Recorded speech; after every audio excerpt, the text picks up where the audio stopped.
حضرت ابو حازم رحمۃ اللہ علیہ کا قول ہے کہ دنیا کی معمولی سی محبت بھی آخرت سے کافی بے توجہی پیدا کر دیتی ہے۔ حضرت حسن رضی اللہ تعالی عنہ فرمایا کرتے تھے کہ دنیا کی بے قدری کرو، یہ اپنی بے قدری کرنے والوں پر بہت آسان ہے۔ مزید ارشاد فرمایا، جب اللہ تعالیٰ کسی بندے کی بہتری کا ارادہ فرماتا ہے تو اسے دنیا کا عطیہ دیتا ہے، جب وہ ختم ہو جاتی ہے تو اور دے دیتا ہے، اور جب بندہ دنیا کو حقیر سمجھنے لگتا ہے تو اللہ تعالیٰ اسے بے اندازہ مال و دولت دے دیتا ہے۔ ایک صالح اپنی دعا میں کہہ رہا تھا کہ اے آسمانوں کو زمین پر گرنے سے روکنے والے، مجھ سے دنیا کو روک لے، مجھے دنیا نہ دے۔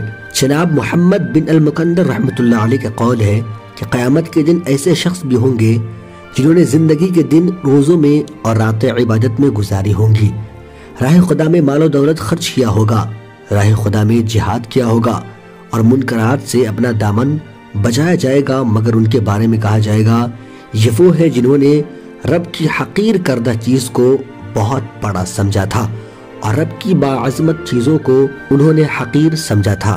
ذرا سوچو تو صحیح، ہم میں کتنے ایسے ہیں جو اس مصیبت میں مبتلا نہیں ہے۔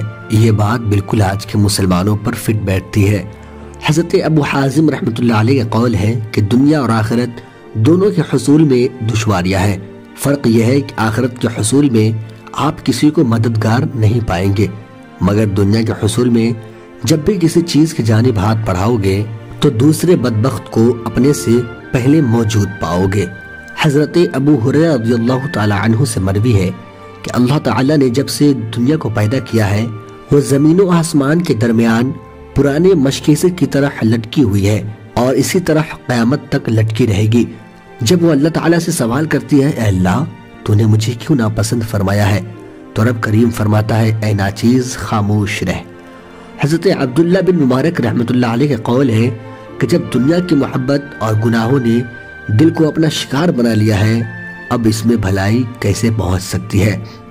حضرت وہب بن منبع رحمۃ اللہ علیہ کا قول ہے کہ جس شخص کا دل کسی دنیاوی چیز سے خوش ہو گیا وہ دانائی سے ہٹ گیا، اور جس نے دنیاوی خواہشات کو اپنے پیروں تلے رون دیا شیطان اس کے سائے سے بھی بھاگتا ہے، اور جس کا علم خواہشات پر غالب آ گیا حقیقت میں وہی غالب ہے۔ حضرت بشر رحمۃ اللہ علیہ سے کہا گیا کہ فلاں آدمی مر گیا ہے، آپ نے فرمایا اس نے دنیا کو جمع کیا اور آخرت کو ضائع کر دیا۔ لوگوں نے کہا وہ تو یہ نیکیاں کرتا تھا، آپ نے فرمایا جس کے دل میں دنیا کی محبت ہو اس کی نیکی نفع نہیں پہنچاتی۔ ایک صالح کا قول ہے کہ دنیا ہم سے نفرت کرتی ہے مگر ہم اس کے پیچھے بھاگتے ہیں، اگر وہ بھی ہم سے محبت کرتی تو خدا جانے ہمارا کیا حال ہوتا۔ اللہ اکبر۔ ایک دانا سے پوچھا گیا کہ دنیا کس کی ہے، کہا جس نے اسے چھوڑ دیا۔ پوچھا گیا آخرت کس کی ہے، فرمایا جس نے اسے طلب کی۔ ایک اور دانا کا قول ہے کہ دنیا ایک ویران گھر ہے اور وہ دل دنیا سے بھی زیادہ ویران ہے جو اس کی جستجو میں سرگرداں ہے۔ جنت ایک آباد گھر ہے، وہ دل جنت سے بھی زیادہ ویران ہے جو اس کی جستجو میں سرگرداں ہے۔ جنت ایک آباد گھر ہے، وہ دل جنت سے بھی زیادہ آباد ہے جو اسے طلب کرتا ہے۔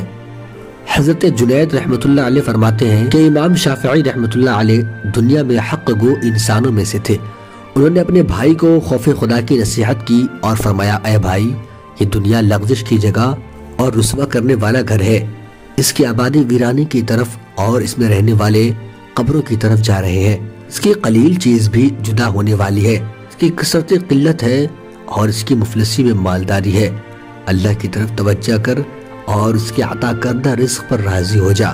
جنت کو دنیا میں گروی نہ رکھو کیونکہ تیری زندگی ڈھلتا ہوا سایہ اور گرتی ہوئی دیوار ہے، لہٰذا عمل زیادہ کریں اور امیدیں کم کر دیں۔